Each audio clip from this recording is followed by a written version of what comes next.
Hi beautiful people, I hope कि आप सब बहुत अच्छे हैं, आपकी लाइफ बहुत अच्छी चल रही है, आप बहुत खुश हैं और हमारे यूट्यूब चैनल पर आपका स्वागत है।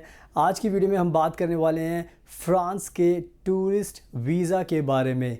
फ्रांस का जो टूरिस्ट वीज़ा है आज के टाइम में हाई डिमांड में चल रहा है बिकॉज़ हमारे भारत के बहुत सारे ऐसे लोग हैं जो फ्रांस में घूमने का सपना देखते हैं, यानी कि फ्रांस के जो खूबसूरत अट्रैक्शंस हैं जैसे कि आईफिल टावर हो गया, उसको देखना चाहते हैं और भी बहुत सारी खूबसूरत ब्यूटीफुल वहाँ पे मॉन्यूमेंट्स है, बहुत सारी चीज़ें जो देखना चाहते हैं। एंड बहुत सारे हमारे भारत के लोगों का सपना होता है कि एक ना एक बार तो उनको टूरिस्ट वीज़ा लेकर फ्रांस में जाना चाहिए ताकि वो जो ब्यूटी है फ्रांस की उसको एक्सपीरियंस कर सकें।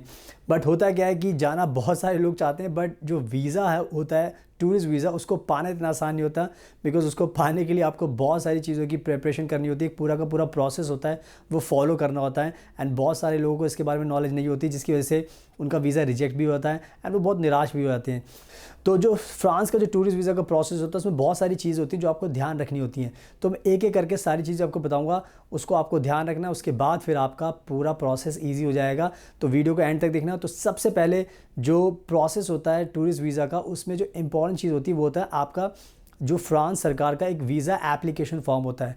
तो जो वीज़ा एप्लीकेशन फॉर्म होता है वो बहुत इंपॉर्टेंट होता है, उसको आपको सही से भरना होता है। उसमें जो जो डिटेल्स होती हैं आपको लेकर, आपकी लाइफ को लेकर, आपके बैकग्राउंड को लेकर, आपकी प्रेजेंट सिचुएशन को लेकर, तो उसमें जो भी चीज़ होती हैं आपको अपनी फिल करनी होती है एंड वो बहुत अच्छे तरीके से फिल करनी होती है। उसमें अगर आप कोई भी गलती करोगे तो एक गलत मैसेज जाएगा वीज़ा ऑफिसर की नज़र में कि भाई आपको पता नहीं कि कैसे भरना है, आपने गलत चीज़ें भर दी हैं। तो वीज़ा एप्लीकेशन बहुत इंपॉर्टेंट होता है। तो ये सबसे पहला एक कह सकते हैं कि इंपॉर्टेंट डॉक्यूमेंट है जो आपको ध्यान रखना है। इसके बाद ही फिर आगे का प्रोसेस शुरू होता है।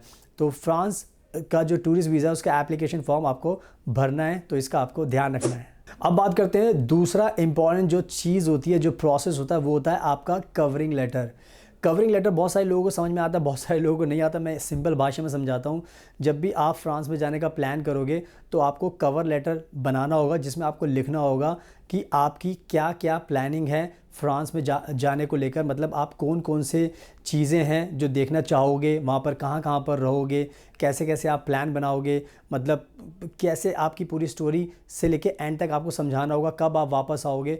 तो इसमें एक पूरी स्टोरी बनानी पड़ती है कि आप खुद से क्या करते हो इंडिया के अंदर, आपका क्या प्रोफाइल है, आपकी बैकग्राउंड के बारे में, फैमिली के बारे में, आपकी अगर आपकी शादी हो चुकी तो उसके बारे में। तो बहुत सारी चीज़ें कवरिंग लेटर में आपको लिखनी पड़ती है ताकि वीज़ा जो ऑफिसर होता है उसको पता चले कि भाई आप एज अ पर्सन एग्जैक्टली आपकी क्या पर्सनैलिटी है, ताकि उनको वीज़ा डिसीजन लेने में आसानी रहे।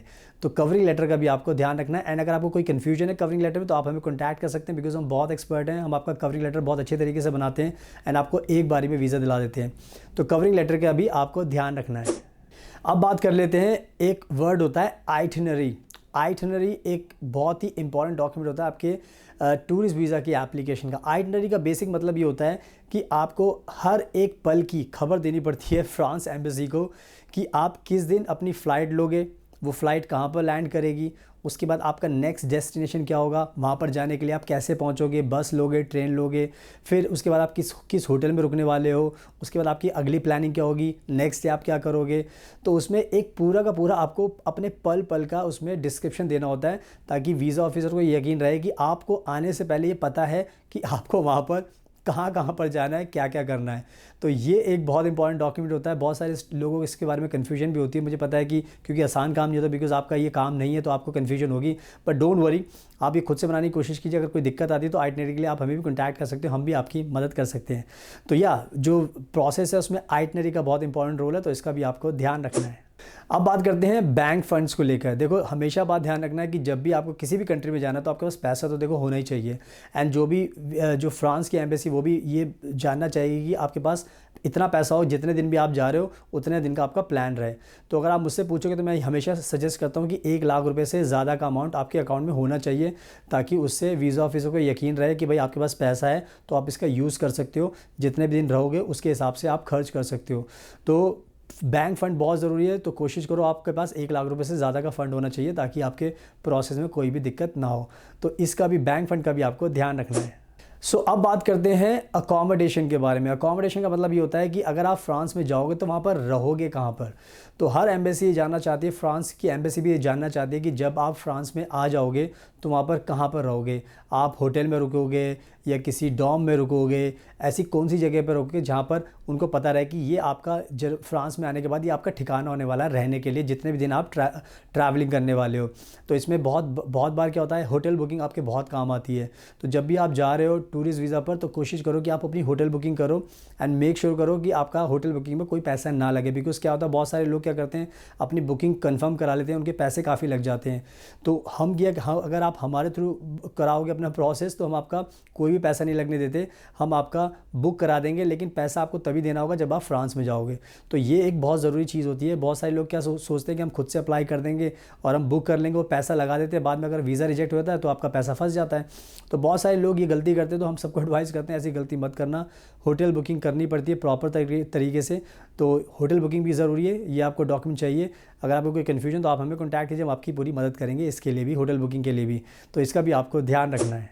सो देखा जाए तो यही मेन डॉक्यूमेंट्स होते हैं जो आपको चाहिए होते हैं। इसके अलावा और भी चीज़ें होती हैं जो डिपेंड करता है प्रोफाइल टू प्रोफाइल। तो अभी इस वीडियो में इतना काफ़ी है आपके समझने के लिए कि अगर आपको टूरिस्ट वीज़ा चाहिए तो ये डॉक्यूमेंट्स तो आपके पास होने चाहिए, ये प्रोसेस आपको फॉलो करना पड़ेगा, तभी आपको वीज़ा मिलेगा।